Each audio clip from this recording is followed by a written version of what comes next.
Bienvenidos a este nuevo episodio de Presente Podcast.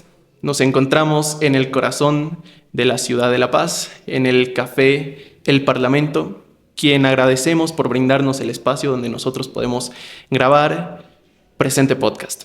Es de esta manera que iniciamos con este episodio y tenemos el gusto de presentarlo al doctor Dani Javier López Solís. Él es un referente en el ámbito nacional e internacional de la abogacía. Es summa cum laude por la Universidad Católica Boliviana San Pablo, con más de 20 años de trayectoria profesional y una década dedicada al servicio público de alto nivel. Ha ejercido funciones estratégicas en el área clave del Estado. Cuenta con una maestría en Derecho Constitucional y Gestión Pública Judicial.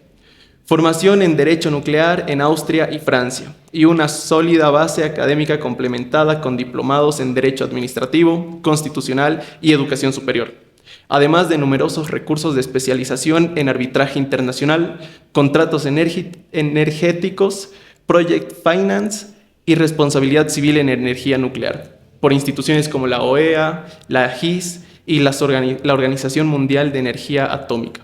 Ha sido también director jurídico en 3 ministerios, de Energías, Medio Ambiente y la Procuraduría General del Estado, y lideró la defensa jurídica del Estado en procesos emblemáticos de nacionalización como Entel, Oil Tanking y varias generadoras y distribuidoras eléctricas.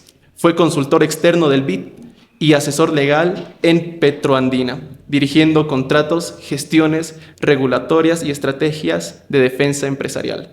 Ejerció como presidente de directorio en ENDE y actualmente se desempeña como docente universitario, reconocido como docente de excelencia, además de ser presidente del Tribunal Nacional de Ética de la Abogacía, columnista invitado en varios medios de prensa escrita, intelectual riguroso, abogado estratégico y docente apasionado. Representa una voz autorizada en temas de derecho público, energía, inversiones y gobernanza.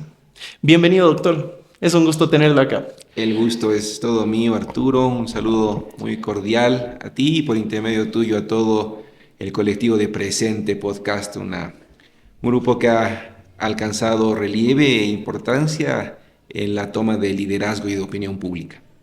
Muchísimas gracias. Bueno, es de esta manera que vamos a empezar el episodio y como ya se habrán dado cuenta en la introducción, vamos a hablar de un tema interesante que nos apasiona a todos, porque también no olvidemos que tenemos a mi lado derecho, un abogado reconocido, y es justamente que vamos a hablar de leyes, ¿no? Y las leyes, no olvidemos que están en todo. Desde que nacemos hasta que nos vamos de este mundo, se encuentran junto con nosotros las leyes y la norma, ¿no? Es por esto de suma importancia que tenemos que ver en este tema de hoy. Vamos a tocar la reestructuración del Estado, desde un ámbito tanto jurídico y al mismo tiempo abarcar ciertos temas de la coyuntura social que estamos viviendo en Bolivia, ¿no es cierto? De esta manera yo quiero empezar, doctor, que nos comente un poco cómo ha vivido este tema de la subida del dólar, la escasez de la divisa, la canasta familiar que ha subido, ciertos productos se han disparado en el precio. ¿Cómo lo vio usted?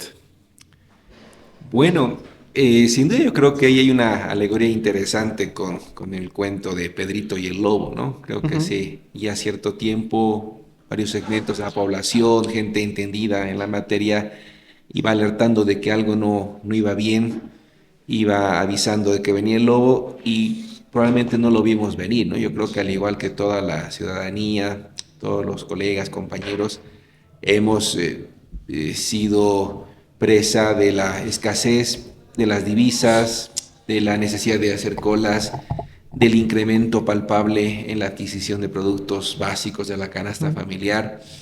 Y es un aspecto que transversalmente ha influido en todas las familias bolivianas, ¿no? Nadie ha quedado ajeno a eso. ¿Usted cómo ve el tema de hacer filas para esperar la gasolina? ¿Cree que, bueno, usualmente eso a mí personalmente me da un poco de pena? Yo digo, la gente se está acostumbrando a esto, ¿no? Ve la fila, unos 15 autos y dice, es una fila corta, podemos esperar, carguemos gasolina. O sea, se trata de normalizar hacer filas. ¿Cómo vio eso? ¿A usted le afectó el tema de hacer filas? ¿Qué piensa sobre esto? Bueno, yo creo que ahí resalta una característica de la bolivianidad bastante interesante, ¿no? La alta tolerancia que parecemos tener a muchos de estos aspectos y fenómenos, ¿no? Hace algunos años hicimos fila para que las cisternas de agua nos dotasen de agua cuando hubo el problema de que se secaron las represas Claro. en La Paz. Y luego tenemos esta situación donde al haberse normalizado, y lo ven ahí las redes y la opinión generalizada, uno hasta se siente muy afortunado de hacer cola solamente 3 horas y haber Ujú. logrado cargar gasolina sin haber invertido mucho tiempo. Y eso es un fenómeno social, ¿no? Corresponderá a cierta área de la ciencia entender cómo es el comportamiento de la idiosincrasia boliviana, pero lo que salta a la vista es que creo que nos hemos vuelto muy permisivos y muy tolerantes. Hay un alto grado de tolerancia en este tipo de temas. Justo va mucho de la mano esta noticia. Mire, le comento que hay muchas personas que lo asimilan, lo que estamos viviendo, como lo que pasó en los años 80 del gobierno del UDP, ¿no es cierto? Muchas personas ya mayores que han vivido en esta época afirman y dicen que estamos entrando tal vez hasta una peor situación de la que era en el gobierno del UDP, ¿no? ¿Cómo usted ha vivido esa época de la UDP? Puede hacer una comparación breve tal vez con lo que estamos viviendo a día de hoy. Bueno, sí, a ver, lo que te dice la literatura, lo viví, pero era muy joven todavía, muy pequeño. Ya. Pero la literatura, los registros y la necesidad de hacer esa comparación que tenemos hoy en día para con el pasado, encuentra grandes diferencias, ¿no? Y también ciertas similitudes. A ver, las diferencias. En ese momento teníamos un Estado que prácticamente estaba quebrado, pero que a diferencia del actual modelo de Estado Ujú. no tuvo un acceso a un endeudamiento público, interno o externo. En el periodo reciente, ya cuando se veía ver ese declive en los precios de las reservas y en las reservas que teníamos de energía, tanto los gobiernos de Morales como de Áñez como de Arce recurrieron a la herramienta que estaba más próxima, ¿no? El endeudamiento público, que era un elemento que no lo tuvo la UDP en su momento. Similitudes, ¿no? En el caso del UDP se veía venir un problema de inflación producto de una seguidilla de gobiernos militares que dejó casi desfalcado al gobierno hasta el 77, al Estado, Ujú. y también de un acentuado nacionalismo. Lo que era en el año 80 la autopista La Paz el Alto es lo que ahora fue para nosotros el teleférico, ¿no? Símbolos de potencia, de energía y de revalorización de la imagen boliviana. Ujú. Pero en ambos periodos lo que se trataba era más bien de generar una imagen. Ambos venían del agotamiento y han sufrido un agotamiento de sus materias primas en el instante. Y sin duda esas diferencias y las causas y los síntomas van a ameritar recetas también distintas, ¿no? Para solucionar el problema. Bien, ¿usted cree que para acá, esta es la pregunta fundamental, ¿no? ¿Quién tiene la culpa, según su perspectiva? ¿Quién tiene la culpa de lo que estamos viviendo actualmente? ¿El Estado? ¿Tendrá la culpa al 100%? Bueno, es una culpa tal vez compartida, sin duda hay una cuota parte del Estado, de los gobernantes, de las decisiones, sin embargo tampoco hay que dejar de lado las externalidades, ¿no? La Claro. coyuntura internacional, la coyuntura política, creo que también el COVID ha sido determinante para que todos los esfuerzos que se habían logrado en achicar ciertas brechas de desigualdad económica Ujú. se han visto retrocedidos dramáticamente, probablemente porque el propio sistema no ha sido capaz de sustentar esos avances, pero han habido ciertas externalidades que a veces creo que somos muy injustos en no considerarlos en su real dimensión y perspectiva. No es un consuelo, Claro. pero si vemos los números en general en la región, ha habido una desaceleración en el crecimiento uniforme. Ahí ya vamos a abarcar un poco más el tema. Estamos tocando el tema del Estado. Eh, ¿Cómo ve usted? ¿Usted cree que nosotros tenemos aparato estatal bastante grande o es un aparato estatal que bueno, los funcionarios públicos más que nada cumplen el rol y la función dentro de este? La primera pregunta, y nuevamente, eh, ¿cómo ve al aparato estatal de Bolivia? ¿Cree que se debería reducir? Existen muchos funcionarios públicos, existen tal vez ministerios, viceministerios que fueron creados sin ninguna razón, que están ahí simplemente por existir. Bueno, yo creo que, a ver, la reflexión sobre la arquitectura del Estado y específicamente del órgano ejecutivo ha sido un tema de interés y de estudio a lo largo de toda la vida republicana, ¿no? Desde la creación del país con 5 ministerios, recuerdo, el de guerra entre ellos, las necesidades, las características y la política del país han ido cambiando. Eso es un elemento. El otro elemento que creo que es importante ponerlo sobre la mesa es que la conformación del órgano ejecutivo en un país con una tendencia presidencialista robusta ha significado que cada gobierno que ingrese deshaga todo lo anterior y organice un órgano ejecutivo a su medida. Eso significa ministerios o secretarías que cumplan no solamente una agenda política, sino muchas veces una agenda partidaria y en algunos casos una agenda prebendal. Entonces se crean espacios que van a ser eventualmente cooptados por grupos afines. Pero eso ha sido un fenómeno desde siempre. Si recordamos y hacemos un análisis de la historia constitucional en el país, todas las que llamábamos López, las leyes orgánicas del Poder Ejecutivo, eran leyes, pero que no requerían una aprobación reforzada por parte de la Asamblea Legislativa, en otrora Congreso de la Nación. Es decir, eran leyes que podían ser cambiadas conforme el gobierno de turno tenía cierta agenda. ¿Cuál ha sido lo que la doctrina constitucional ha propuesto para revertir ese fenómeno? Es tener leyes reforzadas, ¿no? Por lo menos una ley que requiera 2/3 de una aprobación para que te dé una estructura administrativa de largo aliento. Y que cualquier cambio que tú necesites hacer, ya sea para la creación de un ministerio o la supresión de otro, venga pues precedida de un informe técnico que justifique social, económicamente, no sea al calor de la necesidad coyuntural del momento. Y eso es un fenómeno que debe aplicarse tanto para el Estado en crecimiento como para un Estado que se vaya achicando. ¿A qué me refiero? En la Argentina, por ejemplo, en la primera ola del presidente Macri y luego con el mileísmo, parecía hasta demagógico y atractivo. Todos recordamos la imagen de la pizarra y sacando los post-its de los ministerios, ¿no? Ministerio de esto fuera, de género, adiós, etcétera, etcétera. Y tiene un impacto interesante porque aquí hay un falso debate.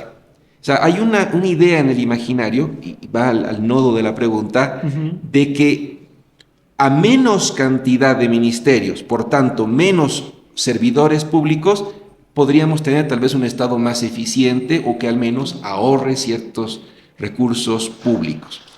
Y eso no es tan cierto del todo. Y te digo por qué, para continuar en el diálogo, porque cualquier disminución en la estructura tiene que venir acompañada de un estudio administrativo, pero también de que se cumplan las necesidades sociales para no caer, por ejemplo, en lo que cayó Chile con las revueltas del 2019.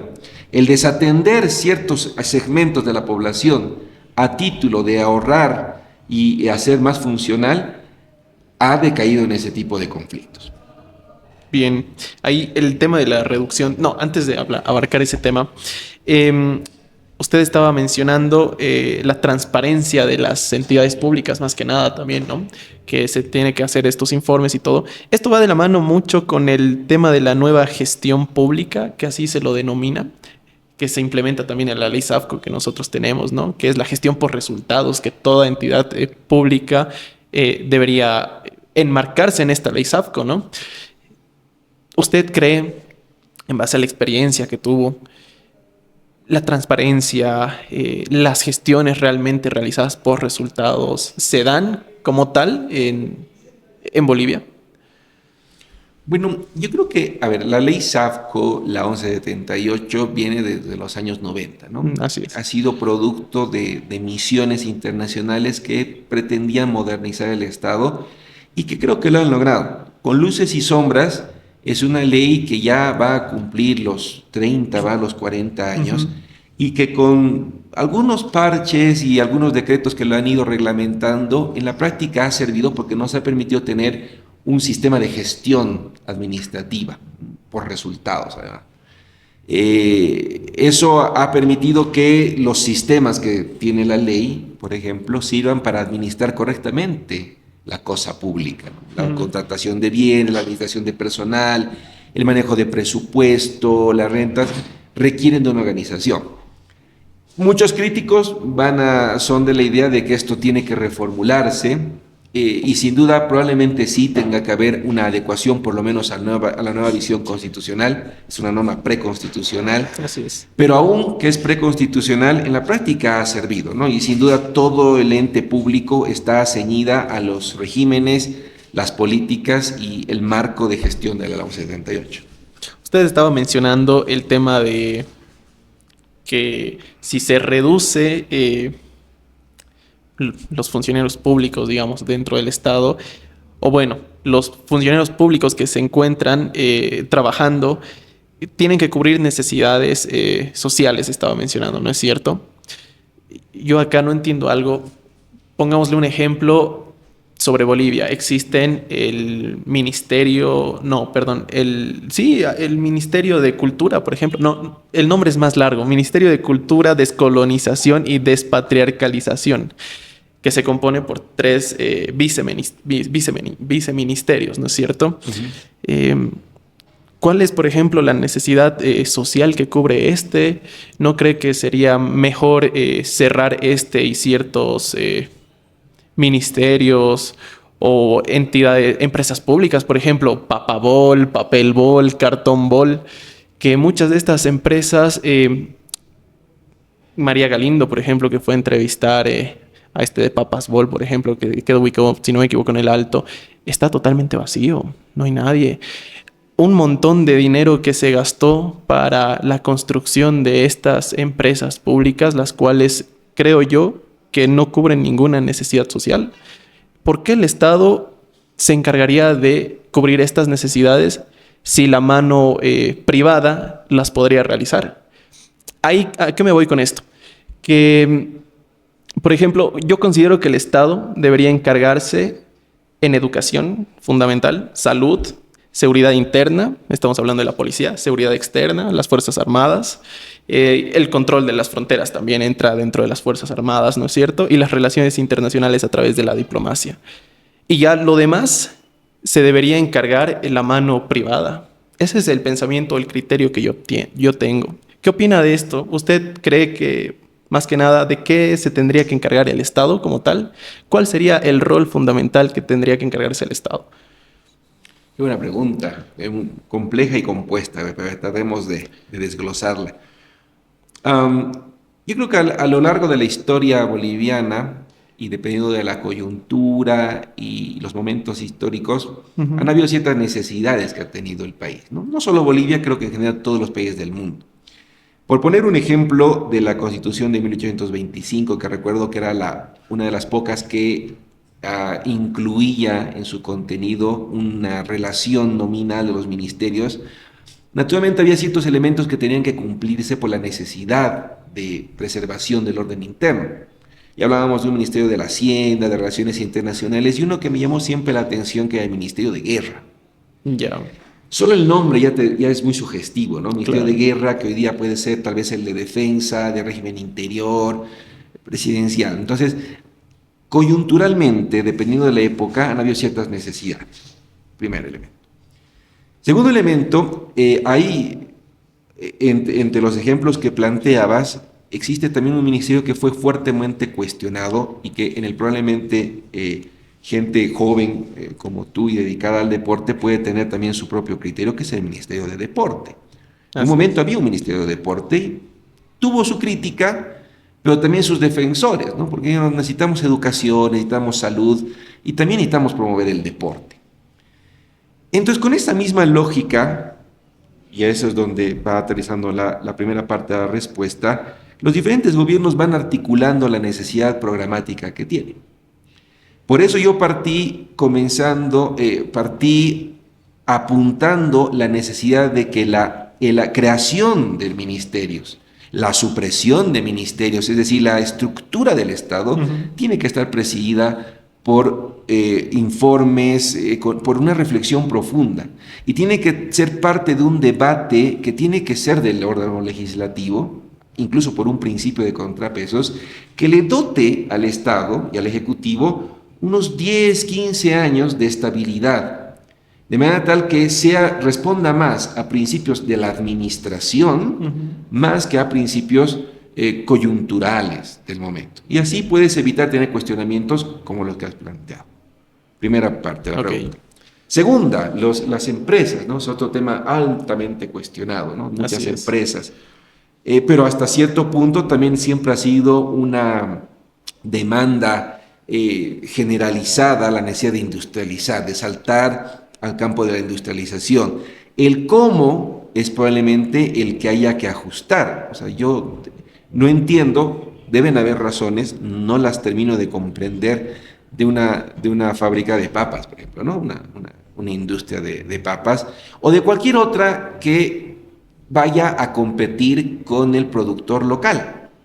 Entiendo que pueden haber sectores estratégicos, y ahí la mayoría estará de acuerdo, donde el Estado debe preservar cierta hegemonía y control. Hidrocarburos, energía, telecomunicaciones, transportes. Estratégicamente, todos los países del mundo en mayor medida los controlan, porque son estratégicos. Pero habrá otros donde necesariamente lo que se deberá hacer es apostar por la iniciativa local, la iniciativa privada, que permita desarrollar también y movilizar la economía. Así es, verdad, tienes razón. Ahí, un poquito pasando al tema de la Constitución, hay una pregunta que genera mucho debate, ¿no? Y me gustaría que lo podamos aclarar un poquito también. Al final, tocando el tema de la reestructuración del Estado, quiero empezar con una pregunta. ¿Usted cree que deberíamos de igual manera reestructurar la constitución política del Estado boliviano?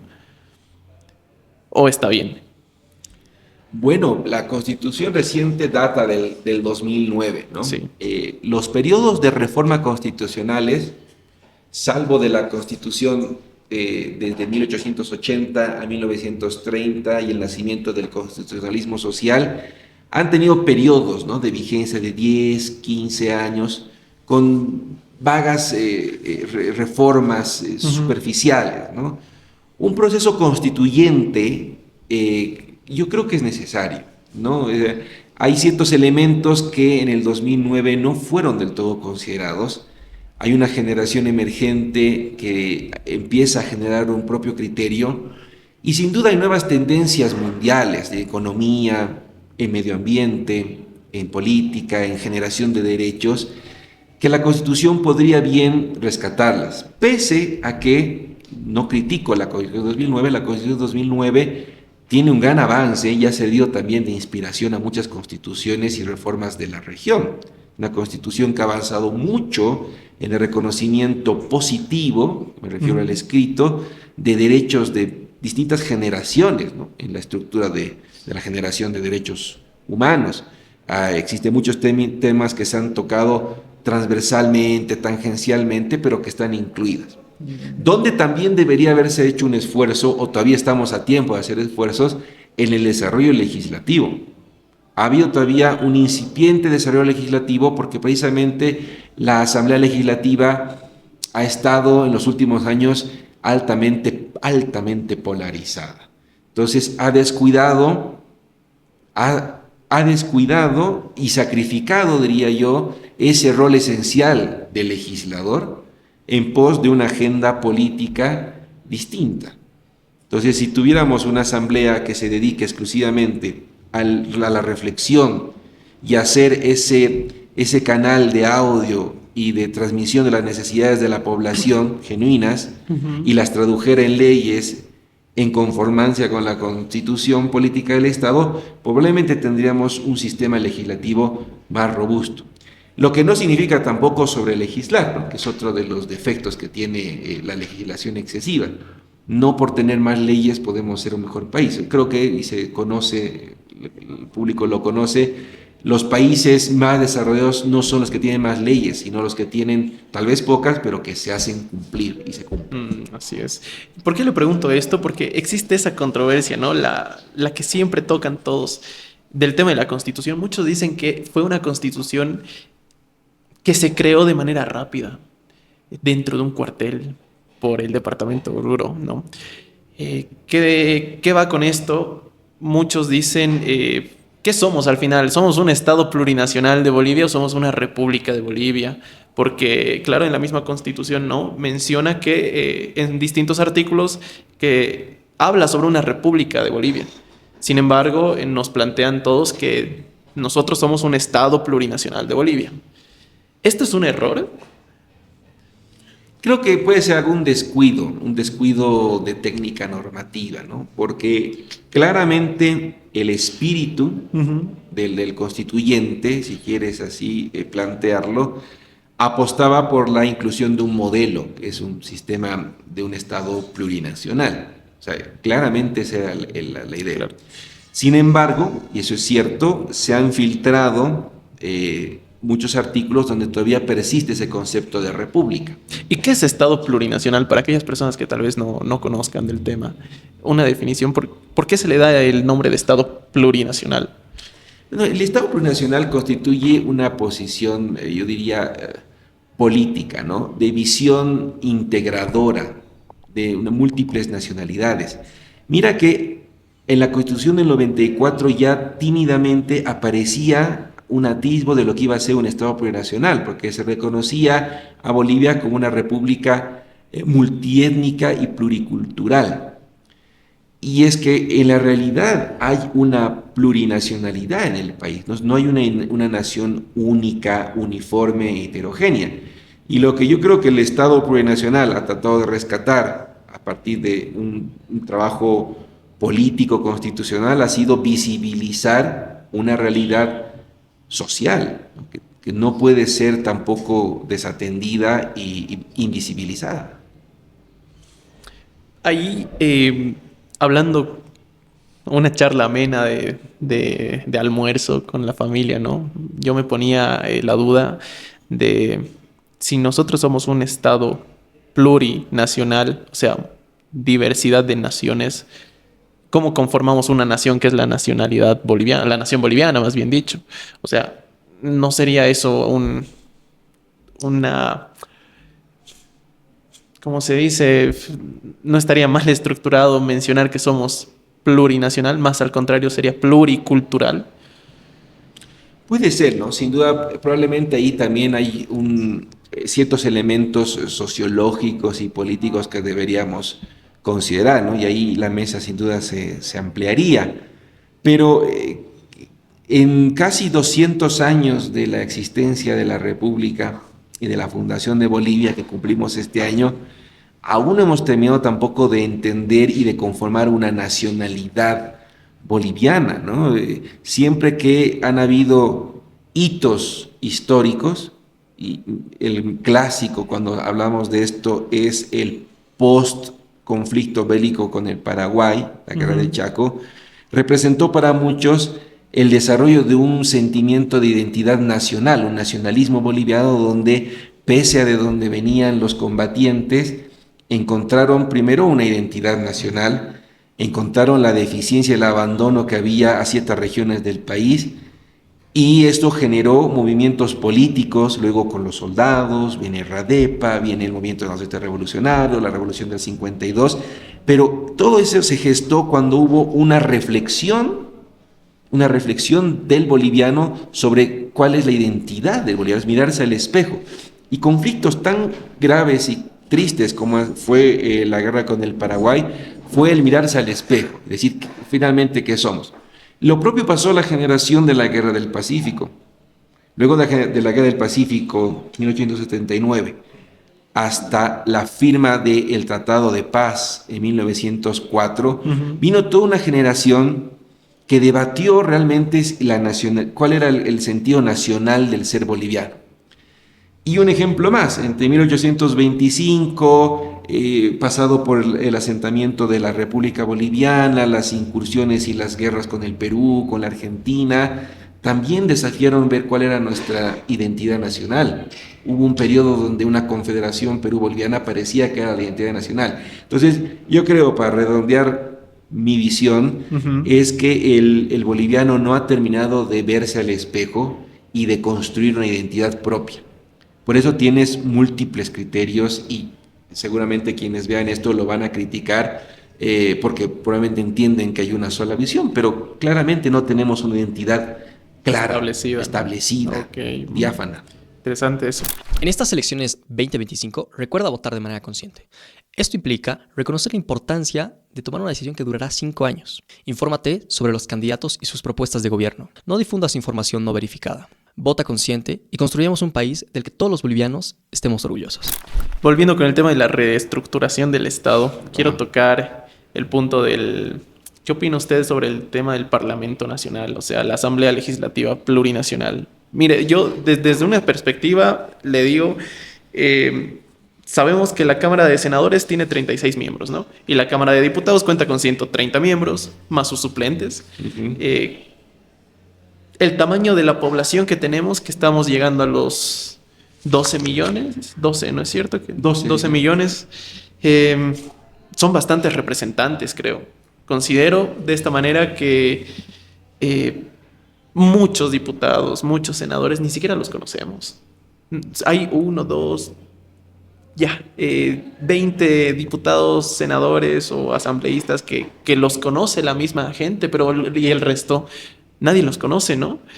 En este marco yo le pongo desde una opinión, ¿usted considera que la Asamblea Legislativa Plurinacional está conforme? O sea, se tendría que hacer una reestructuración de esta manera, tal vez reducir el número de funcionarios públicos que se encuentra ahí. ¿Por qué lo digo? Porque hay un ejemplo con un país vecino, que es el Perú, que, por ejemplo, el Perú tiene más de 39 millones de habitantes aproximadamente, y solo tiene una cámara, por ejemplo, que es una cámara unicameral, como se le conoce, ¿no es cierto? La Cámara de Diputados, que conforma 130 diputados para 39 millones de habitantes dentro de la República del Perú. Entonces, haciendo esa comparación, 35 millones de habitantes en el Perú, que conforma solo 130 diputados, y en este lado Bolivia, que tenemos 12 millones de habitantes, y tenemos 130 diputados y 36 senadores, ¿no cree usted que ahí deberíamos tener una reestructuración? Tal vez bajar el nivel de funcionarios públicos que están ahí. Interesante también la pregunta. Vas con todo. A ver, yo te haría una pregunta aquí. No necesito que la respondas porque a través tuyo la quiero hacer a los que están viendo el podcast. ¿Quiénes de todos hemos ido a votar? ¿Quién conoce quién es su diputado uninominal en la circunscripción? Muy pocos, pero hemos ido a votar. Todos hemos ido obligados por tener la papeleta, hacer transacción, no sé, por la razón que quieras, pero hemos ido a votar. Y muy pocos conocen quién es su diputado uninominal. Eso ya te va demostrando un problema estructural en la sociedad, ¿no? O que hay que replantear probablemente el tema de la obligatoriedad del voto. No lo sé, no lo defiendo, no lo retracto, lo planteo, pero que sí al menos debemos reflexionar sobre cuál es el interés razonable y materialmente verídico que tenemos en el control a nuestros representantes en el legislativo, sea quien sea representante.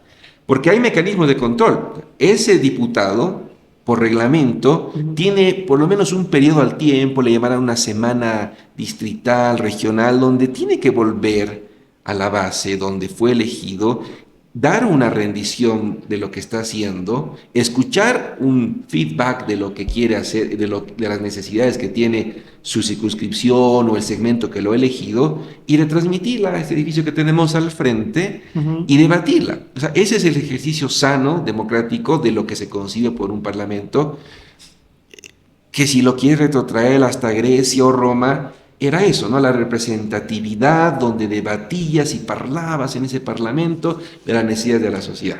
Entonces, se ha desvirtuado. Concluyamos primero en que se ha desvirtuado el rol del órgano legislativo, que se ha convertido, lo tengo aquí, como un actor subordinado del órgano ejecutivo, un mero espectador y no protagonista de la formulación de las políticas nacionales. O sea, ahí con lo que está mencionando, esa división de poderes, separación de poderes, quedaría rondando en las nubes, digamos. Lo que pasa es que en la práctica la Asamblea, salvo contadas excepciones, y parlamentarios, asambleístas, no ha entendido razonablemente su rol. Entonces, el sistema funcionaría, el sistema teóricamente está bien planteado, ya lo decía Aristóteles y luego todos los pensadores del constitucionalismo, de que necesitas un balance de poderes. No puedes tener solamente un ejecutivo, ya hemos hablado en la primera parte del programa. Pasamos a hablar del legislativo, y el legislativo tiene que constituirse en ese control cruzado a las acciones del ejecutivo. Lo que ha pasado en la región, no solamente es un fenómeno boliviano, que es en la región, es que el ejecutivo ha cooptado, se ha puesto como preponderante y ha de alguna manera invisibilizado la acción efectiva de una asamblea legislativa, parlamento, congreso. Vamos al ejemplo del Perú. En Latinoamérica son 9 los países que tienen un sistema bicameral. Los otros 9 tienen un sistema unicameral. Okay. Quienes defienden el sistema bicameral te van a hablar de que el sistema bicameral te garantizaría mayor control y tecnicidad en el debate para la formulación de normas, por ejemplo. ¿No? Tienes una cámara revisora, probablemente una proponente, una revisora, y en ese ejercicio democrático de debate podrías tener resultado una norma que realmente sea muy buena. Teóricamente esa es una de las razones. Pero en el fondo ha habido también una razón histórica, que es esta lucha de 2 modelos de representación. ¿Representamos por población o representamos por territorio? Entonces, si tú propendes a cualquiera de ellos, sin duda uno de esos 2 representatividades va a verse mermada. Muy bien, vamos a representar por territorio. Lo ideal que escucho siempre en las redes es una persona, un voto y un representante, pero esto podría degenerar, y cuando se han hecho los simulacros y el análisis prospectivo de esto, han habido resultados teóricos, han dicho, hay sectores que no van a ser representados, porque probablemente son tan insignificantes para el conglomerado que no van a tener representación. O, si vamos por el tema territorial, pensemos en el departamento de Pando, uso el ejemplo de Pando por temas de población, simplemente, comparándolo, por ejemplo, con Cochabamba, La Paz o Santa Cruz, cualquiera del eje central, donde ambos ejemplos van a tener representación de 4 senadores. Y quienes son detractores de este sistema bicameral por representación territorial te deciden que no puede decidir lo mismo el tercer o cuarto senador de Pando con una población que no alcanza ni a los cientos de miles, con un senador de La Paz que representa tal vez 2 millones de personas. Entonces, que también es legítimo. Entonces, lo que no hemos podido encontrar en el debate, lo que no se ha podido encontrar en el debate en el modelo nacional y en 9 países de la región es equilibrar lo territorial y lo poblacional. Yo creo que ahí está el kit del asunto, ¿no? Perú tiene el modelo que bien ejemplificas, pero también ha tenido problemas con ese modelo. 1, el tema de las leyes. 2, la producción consensuada es mucho más difícil de alcanzar en un sistema unicameral. En 2 cámaras puede haber cierta llegada a consenso. Y eso sin duda te va a llevar a que en la historia del país, salvo en los últimos 2 periodos probablemente, han habido sectemos bien atomizados de representaciones parlamentarias. lo que ha generado que se necesiten consensos. En el mejor sentido, consenso es debatir, consenso es acordar, no es transar. Consenso es un ejercicio democrático pleno. Y yo creo que un sistema bicameral te garantiza un sistema de ejercicio pleno. ¿Habrá que repensar cómo va a ser un padrón y cómo vas a distribuir? Sí, lo admito. Creo que como está no es el ideal, pero ha funcionado en el tema de representatividad. Entonces usted, en base a su opinión, diría que está bien que continuemos con una, que sea bicameral en este caso, ¿no es cierto? Que la conformación de la Asamblea Legislativa Plurinacional sea bicameral. Lo que pasa es que también, para responder esa parte de la pregunta, también los detractores te van a decir que hay dos, y digamos hasta tres fenómenos negativos de un sistema bicameral. El primero, duplicación de funciones. Así es. Por Correcto. tanto, también duplicidad de un presupuesto. Así es. Hacen lo mismo ambas cámaras. Entonces, yo te digo, una controla, sí, puede haber consensos, pero ¿lo vale? ¿Vale la pena erogar y tener una duplicidad? Primer elemento. Segundo elemento que podría representar un criterio en contra es el riesgo del bloqueo político, deadlock. Bloqueamos. No hay, porque realmente tengo que armar un consenso y tener primero una mayoría y lograr algo en primera cámara, algo en segundo y probablemente algo en una asamblea del pleno. Y eso también me puede generar cierto trabajo político más allá del estrictamente democrático. Y el tercero es el mal aporcionamiento electoral que vulnera el principio de una persona, un voto. Y en el caso boliviano eso se profundiza más porque tenemos una representación territorial, pero no somos federales. Probablemente el sistema bicameral podría ser mucho más efectivo para representar la territorialidad en un sistema profundamente descentralizado que se llama federalismo. Argentina, México, donde los estados tienen una representación no solamente poblacional, sino... Entonces probablemente ahí funciona mejor, podría funcionar. Pero bueno, estamos teorizando, ¿no? Interesante ese punto. Usted, aquí le lanzo otra consulta más, o una pregunta más bien dicho. Si tuviera el poder de hacerlo, ¿usted reestructuraría la Asamblea Legislativa Plurinacional? ¿Y de qué forma la reestructuraría? Si la respuesta es que sí. Yo vuelvo a lo mismo, ¿no? Creo que el debate que debemos hacernos en Bolivia no es si necesitamos más o menos funcionarios, más o menos diputados o senadores. Yo creo que el debate para reestructurar es que debemos implementar mecanismos de control, de gestión y de modernización del Estado. ¿Y cuáles serían esos mecanismos de control? Un Estado digital, interoperabilidad de la información que maneje. O sea, un Estado digital no significa que el trámite sea hecho por WhatsApp o que haya una plataforma. Significa profundizar mucho más en el tema, por ejemplo, de la interoperabilidad, donde la información que tiene una repartición pública sea, en el momento que la tramites ahí, de conocimiento por el mismo sistema de toda la administración. Eso te ahorra costos, te transparentiza la información, te agiliza los procesos. Segundo elemento que es importante ahí es profesionalizar el servicio público. En teoría existe, o sea, hay muchas cosas de las que digo que vean, pero eso ya está, pero no se aplica, pero bueno, la idea es esa, aplicarla. ¿A qué me refiero con profesionalizar? Es profundizar la carrera administrativa. Que quien va a servir al Estado, quien va a ser un funcionario público, un servidor público, sea realmente eso, debidamente capacitado, genere un know-how adecuado, tenga una estabilidad, un incentivo más allá de las coyunturas políticas, pero con un alto grado de responsabilidad que también el entrar en cualquier aspecto de corrupción o de negligencia o de inoperancia le signifique perder tanto en comparación a la carrera administrativa que está generando, que la piensen, que sea bien pagado, que sea respetado, que sea institucionalizado. Eso, a partir de una selección de los mejores bolivianos que puedan aportar a ese sistema, va a ser va a hacer de que tengamos una administración pública mucho más robusta, profesional. Profesional. Hay hoy, y con eso termino esa parte, y yo conozco, he tenido compañeros, servidores públicos altamente capacitados, profundamente comprometidos con el país, profundamente comprometidos, con mucho conocimiento, amor, ideas, pero que no son debidamente explotados en el sentido de apropiarlos. El Estado debería invertir, apropiarlos y que sean funcionarios del Estado, no funcionarios del gobierno. Claro.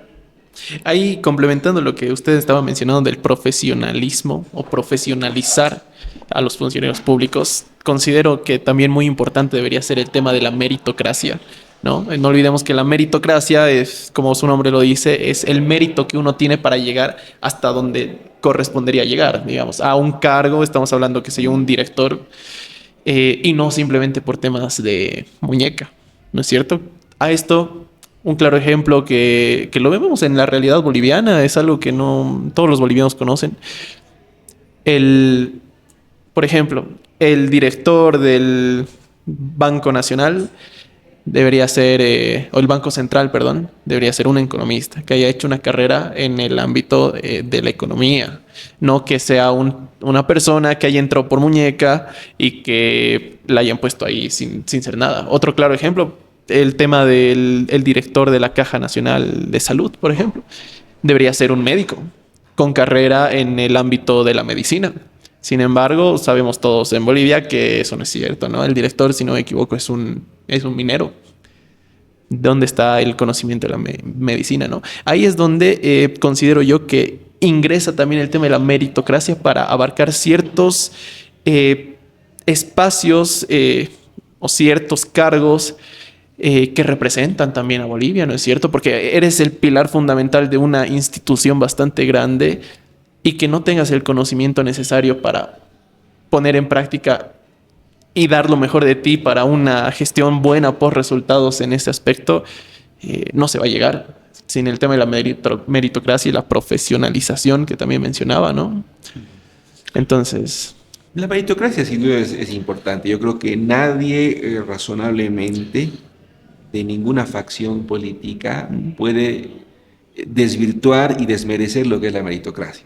Una empresa, un Estado, un gobierno, un ministerio, un banco central o cualquier institución que ustedes pongan en la mente, en la idea, requiere del personal más idóneo y capacitado. Eso va a garantizar resultados también, ¿no?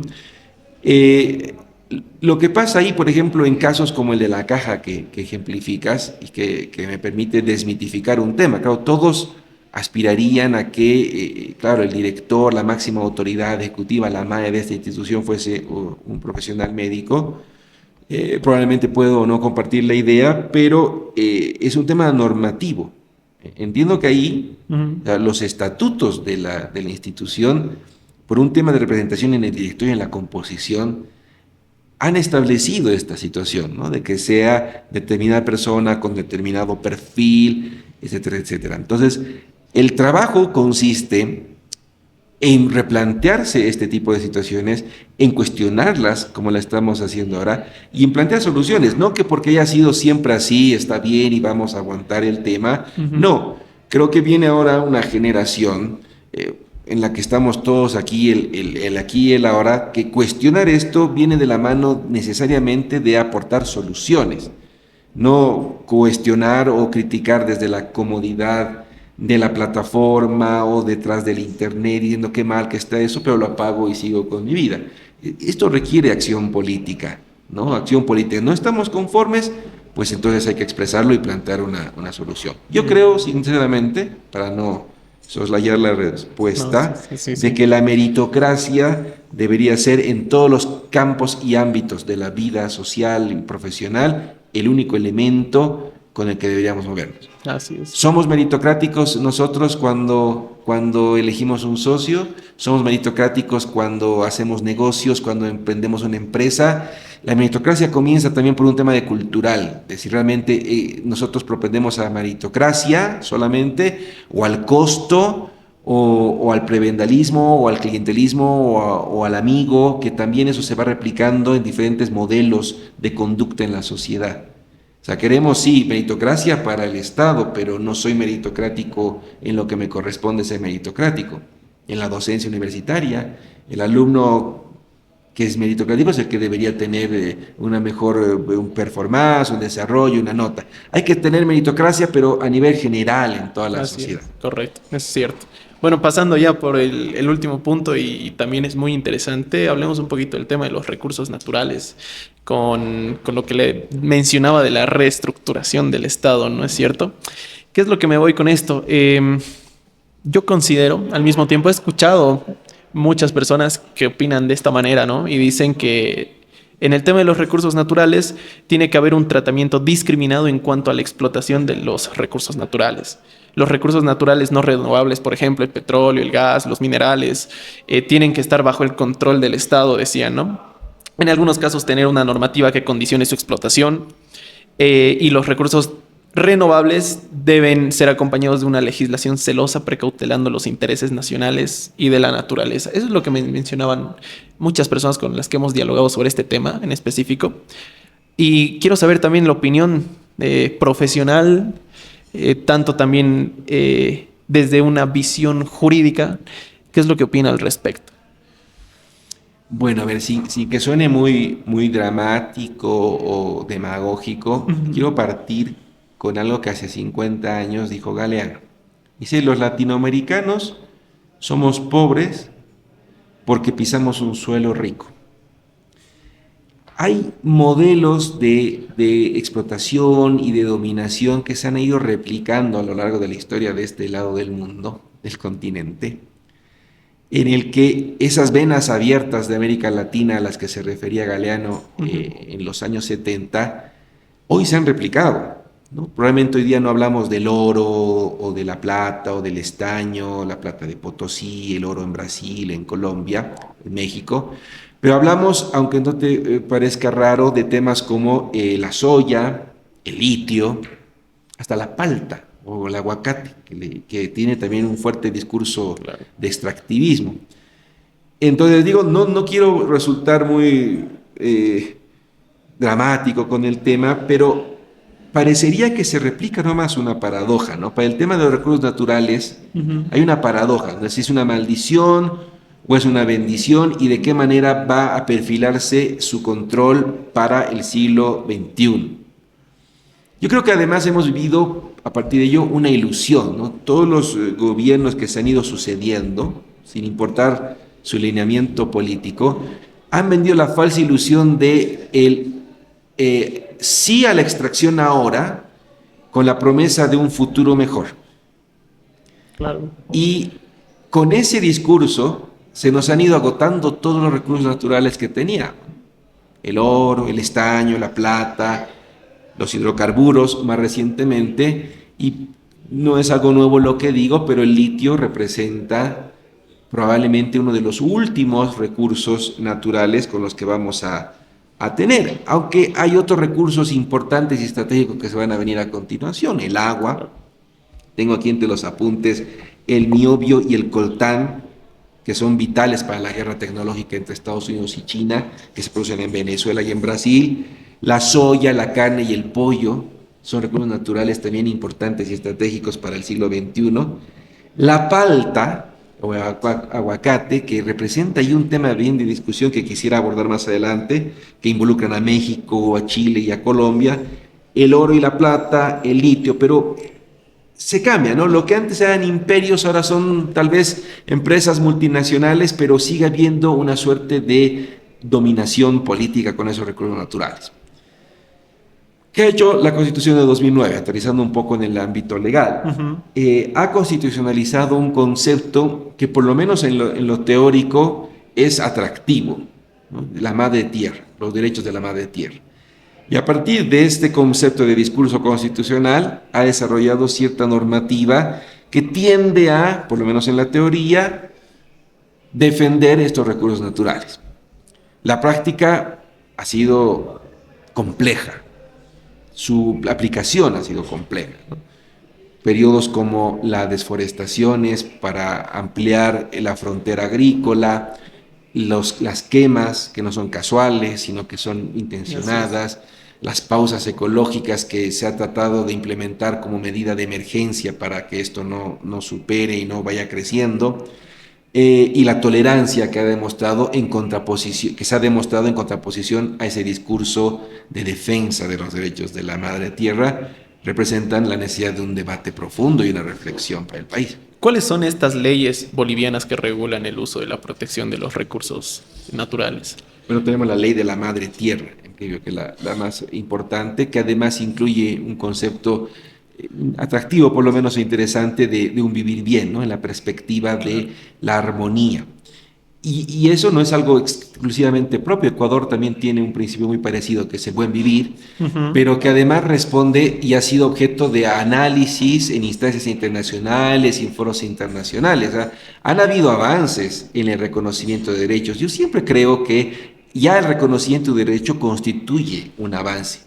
Depende pasar la posta a los siguientes legisladores, pensadores, constitucionalistas, ciudadanos que van a ejercer el voto, de poder ir profundizando esos derechos, ¿no? Que pase solamente de lo meramente declarativo a un tema práctico, ¿no? De respeto a los derechos, de conciencia ecológica, de transición energética, de una conciencia ecológica realmente. Y hablando sobre las normativas, ya hemos abarcado la normativa interna, las leyes bolivianas. ¿Existe algún tratado internacional que haya suscrito Bolivia en base a la materia de medio ambiente y recursos naturales?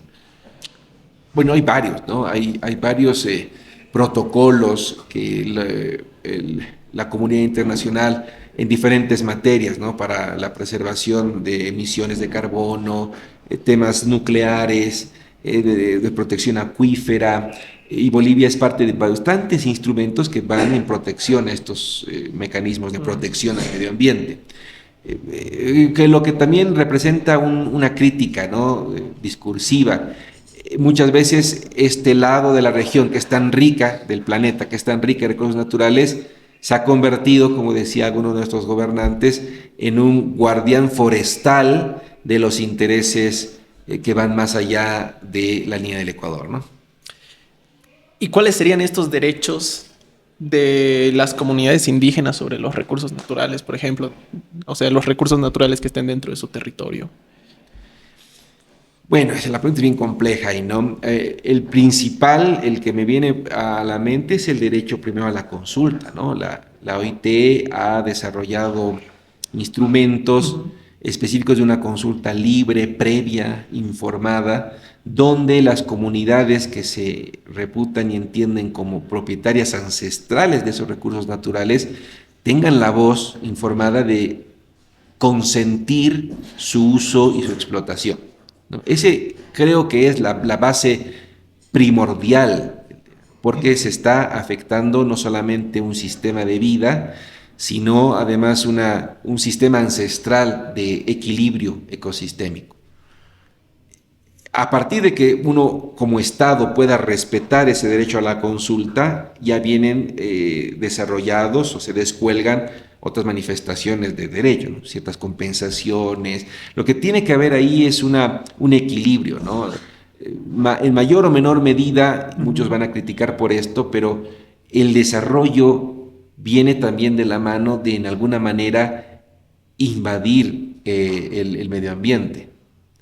Por eso tiene que ser absolutamente responsable y consciente de en qué medida. Ojalá fuese la menos invasiva, ojalá fuese la menos dañina e invasora con los derechos de la madre tierra, con los recursos naturales y con las comunidades.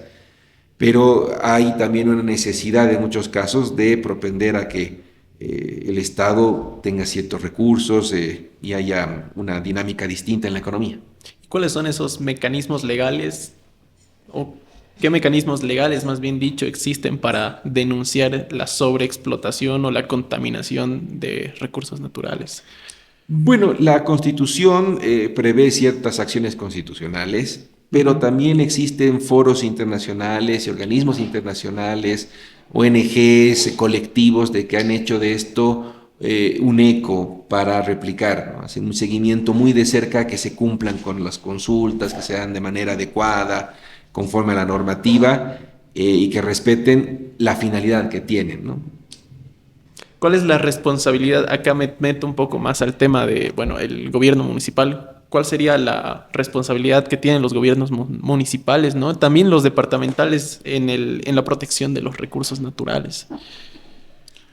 Bueno, la protección de recursos naturales es transversal a todos los niveles de gobierno, ¿no? Ya sea una competencia exclusiva del nivel central, del nivel departamental o municipal. En mayor o menor medida, todos están involucrados en la protección del medio ambiente, ¿no? Desde generar las políticas nacionales a través del Ministerio de Medio Ambiente y Agua, pasando por las autoridades departamentales de la Madre Tierra, las secretarías, varían el nombre de los departamentos, y llegando también a las autoridades municipales, ¿no? Cada una de ellas ejerce un rol que está conferido por la Ley de Medio Ambiente, la Ley 1333, que les va asignando responsabilidades y roles en elementos tan básicos de gestión ambiental como son las licencias ambientales, las declaraciones de impacto ambiental, que a medida que va subiendo en el impacto que tenga a nivel nacional, tienen diferentes niveles de competencia, pero todos son responsables, todos somos responsables de esa conciencia ambiental. Ahí no entendí bien, entonces, ¿cuál sería el rol que juega estas licencias ambientales, por ejemplo, en el uso de recursos como el agua, el bosque, la fauna?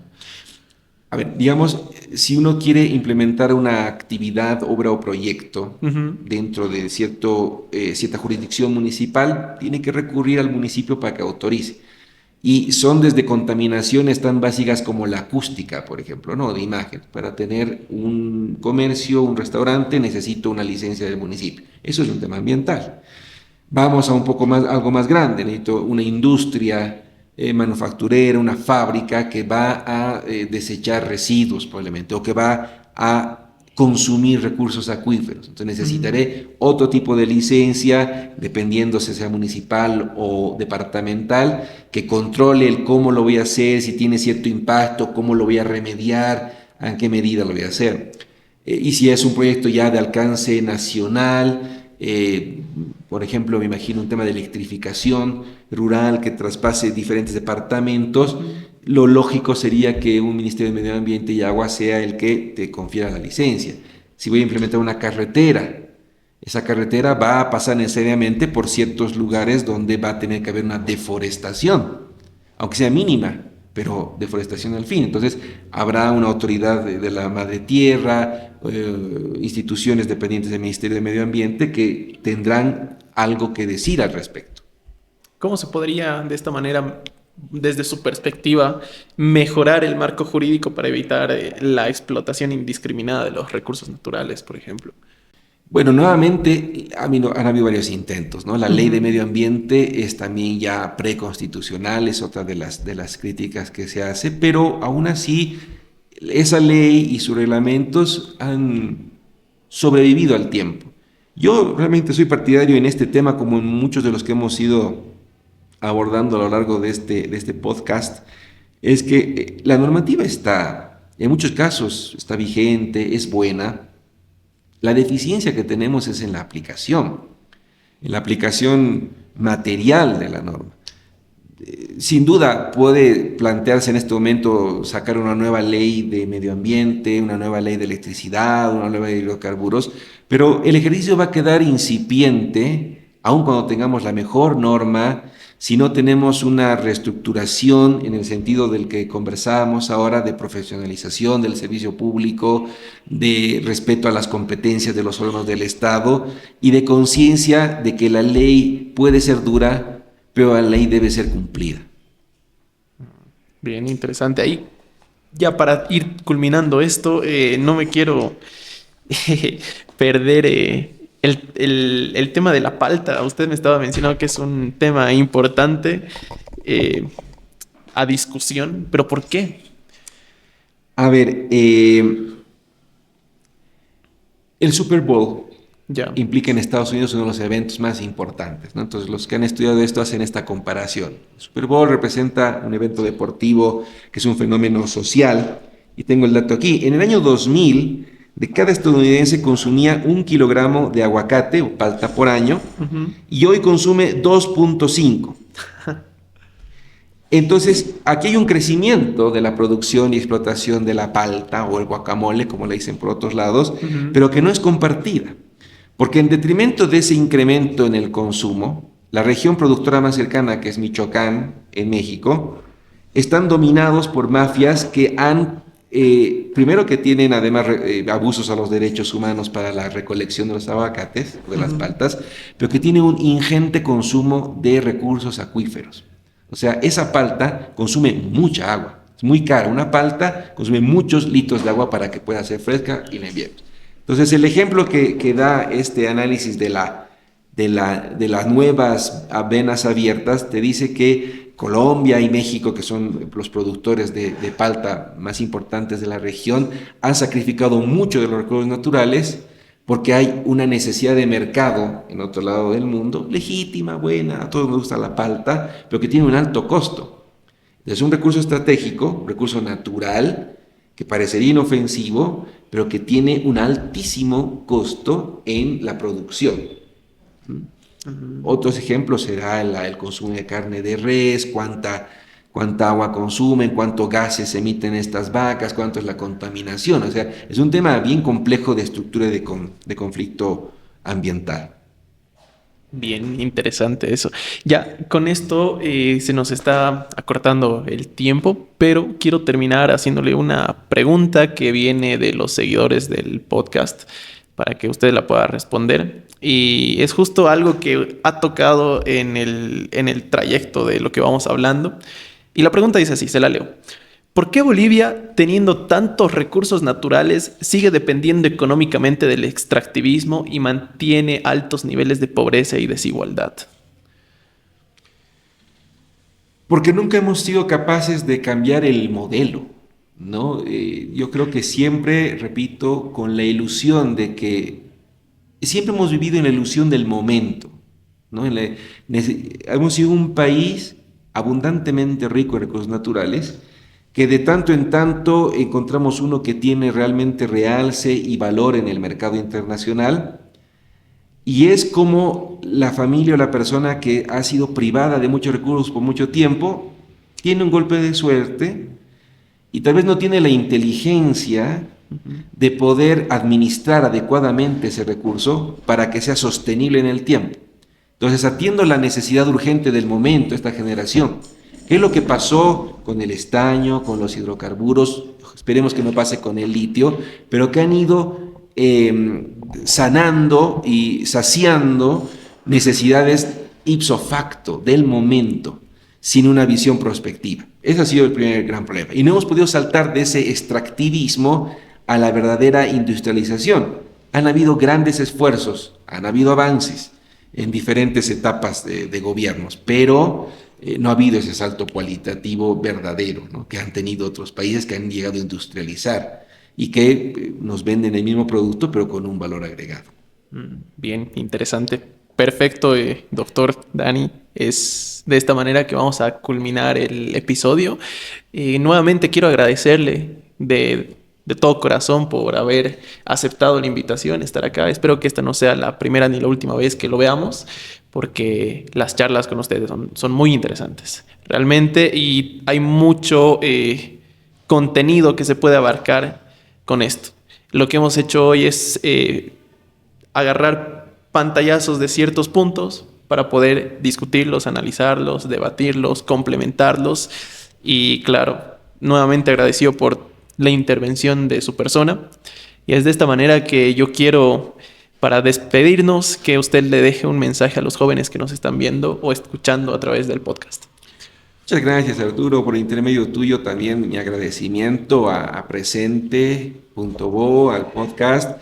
Yo creo que estos son los espacios absolutamente necesarios, ¿no? La reflexión consciente, educada, tolerante. He seguido todos los podcasts que ustedes hacen, sigo también sus redes sociales y me parece importantísimo y valioso. Creo que confirma de que el país tiene futuro cuando hay un conglomerado de gente joven como ustedes que se replantea estos temas, que tal vez quiere mirarse al espejo y encontrar finalmente esa nacionalidad boliviana de la que hablábamos a lo largo del programa. Por eso yo los felicito, los aliento a que sigan siempre adelante, que esto vaya creciendo, ha crecido mucho. Gracias a todo el equipo que te acompaña, al lugar que nos acoge hoy día. Les deseo siempre éxito y con este servidor siempre van a contar para poder discutir estos temas que nos apasionan e interesan. Muchísimas gracias. Es de esta manera que nosotros terminamos el episodio. Anunciamos también e invitamos a toda la gente que pase por el Café del Parlamento para que pueda servirse una tacita de café, pueda degustar un rico sándwich con los amigos o una charla amena con compañeros de trabajo, colegio, entre otros.